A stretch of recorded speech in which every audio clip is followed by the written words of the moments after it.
Hey, Sister Sunshine. So I went by your channel today just on the off chance that you would have made a video response or approved my video response, but I haven't seen that yet. But I did see another video that you put up, and so I'm applying to that on my other channel because it's not really religiously based from my perspective. Also, I think I owe you a little bit of an apology. On my last video response to you, I was a little bit harsh. It came off sounding like I was calling you crazy, and I didn't mean to say that. What I meant to say was that you should really kind of spend more time researching the things that you talk about instead of just jumping on buzzwords because it doesn't really do you any credit or service. But unfortunately, that's not the way that it come out, and so I apologize for that. So the first problem that I have with this video is actually the title, where you refer to basically the gay lifestyle, and that's completely outdated. Uh, There's almost a complete consensus that, no matter whether or not you believe it's genetic or psychological or not, that being gay is not a choice. That having same-sex attraction is not a choice. Just as having opposite-sex attraction is not a choice. So, just as there's no heterosexual lifestyle, because you can't group all heterosexuals into one lifestyle and call it the heterosexual lifestyle, you can't do that for gay people either. There's just not one gay lifestyle because being gay is an orientation, not a lifestyle. So, yes, gays may have lifestyles just like straight people do, but there's not one gay lifestyle and there's not one straight lifestyle. So it's very outdated. Especially considering that you went and gotten some scientific information. Maybe you should have gone further and looked up the facts on what lifestyle meant and the fact that being gay is an orientation.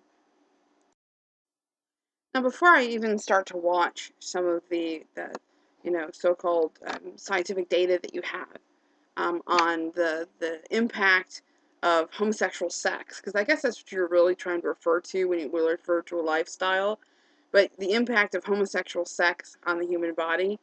I understand that there's an impact. There's also an impact for heterosexual sex on the human body, and you actually discussed that in one of your videos. So I'm not sure exactly why you're picking on the gay people, especially since you're obviously not part of their culture. You don't understand what it's like to be gay. You don't understand, any of the sexual, attractions of same-sex attraction or anything like that. So I'm not sure exactly how you're qualified to speak on this, or why you're speaking on this, other than to condemn them. There actually is nothing unnatural about homosexuality. It's found in nature all over the place, and I can post some links for you if you're not sure. Just look up gay dolphins, okay, gay penguins. It's found all over nature. And guess what? We're part of nature too. So, as nature goes, so do we. And there's homosexuality found in nature. And not only is it found in nature, but it's also been discussed that the homosexual relationships that exist actually do help the group flourish as a society. Whether it's genetic or not doesn't mean that it couldn't be inborn. Another theory is that it's hormonal. They say that some people are more likely to be born gay if their mother had a very stressful pregnancy, or if this pregnancy was the third or fourth pregnancy, or the last pregnancy of her lifetime, or if the mother was older when she gave birth. Then the child may be more likely to be born gay. But to say that it's some sort of disease or mental disorder or simply a choice, there's really no scientific basis for that.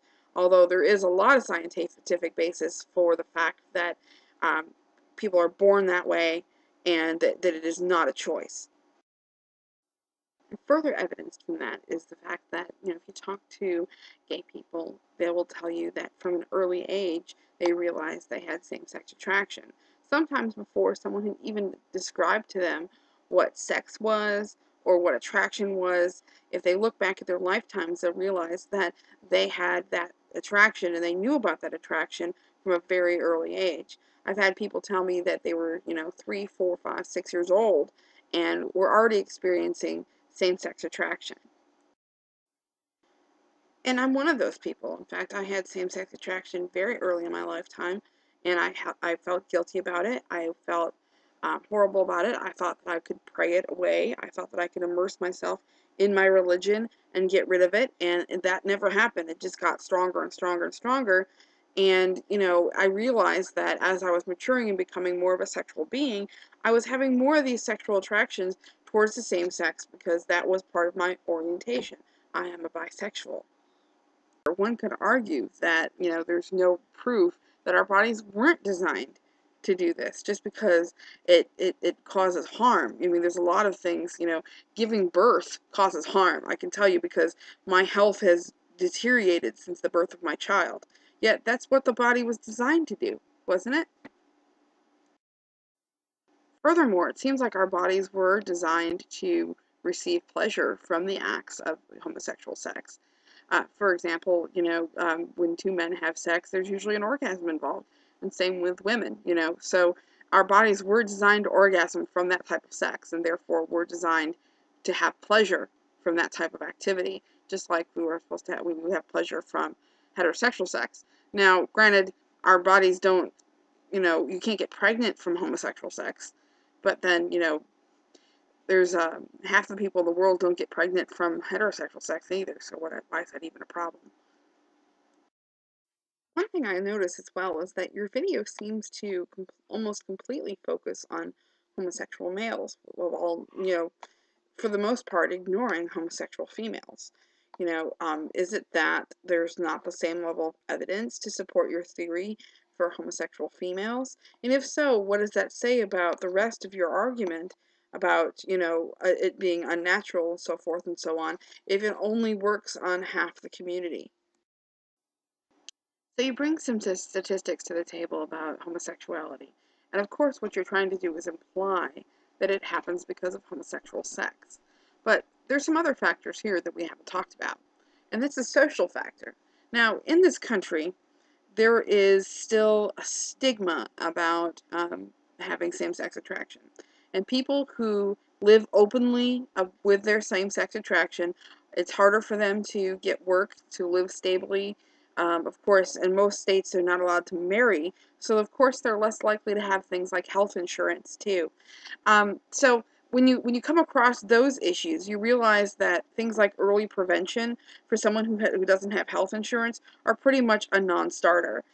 People who don't have early detection for prostate cancer may get full-blown prostate cancer and die from it, and that's where one of the reasons you get that statistic. So things like barring gay marriage are actually helping gays die faster. Now, when it comes to a higher, rate of STDs within the homosexual community, that also is due to social stigma.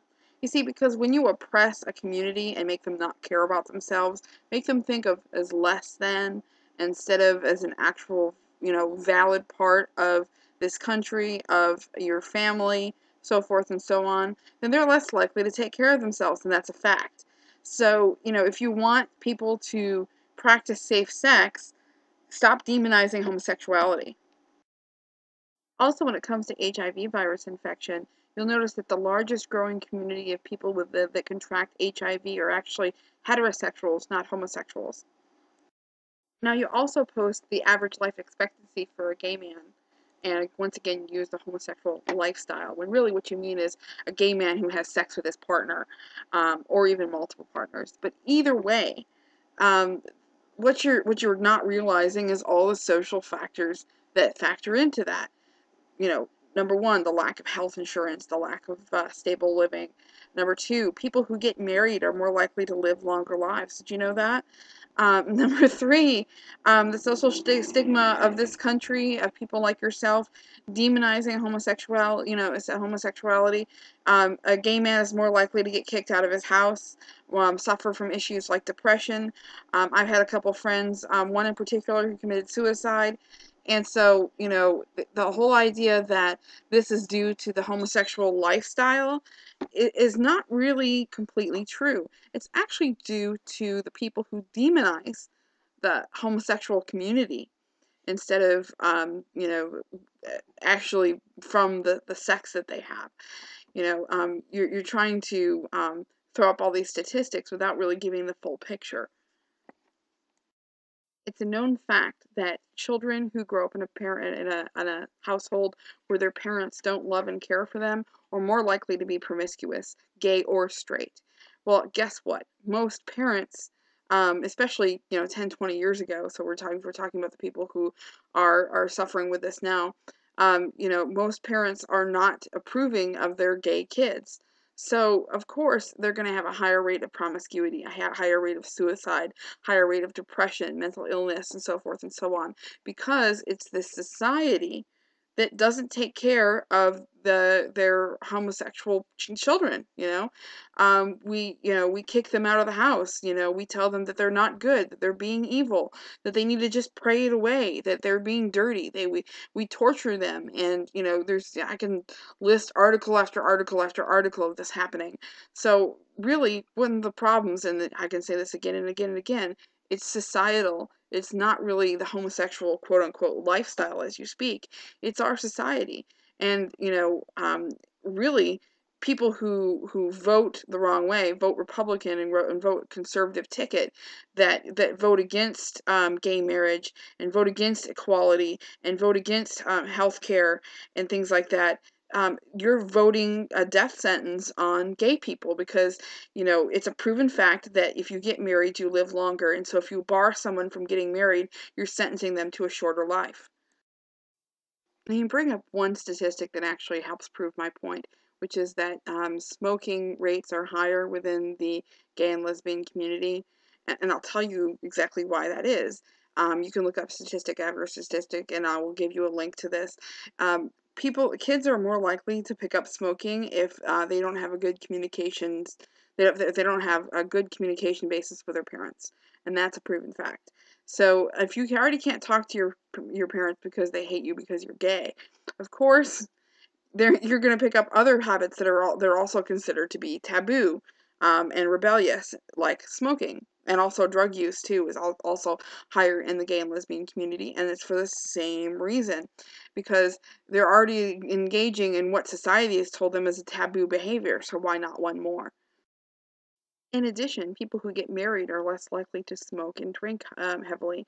So once again, you see the statistics about why marriage is the best lifestyle. Because see, marriage is a choice, so marriage is a lifestyle. Why marriage is the best lifestyle for all consenting adults. So really, if we're talking honestly about human health and what's good for homosexuals and what's good for the United States as a whole, obviously, if you're really concerned about the health of other people, you would be concerned about infant mortality, for example, which is extremely high in this country compared to the amount of money that we generate. You would be concerned about the support that homosexuals are getting at home and things like that, and that people of alternative religions get at home as well, because one thing about the pagan community is that a lot of us get kicked out of our houses as well. So I know that doubly. Thankfully, I have parents that are for the most part supportive.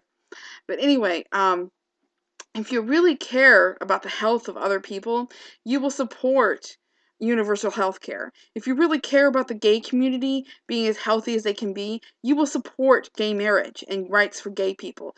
You will make it so that they can't get fired from their jobs just for being gay, which happens in more states than not. Did you know that?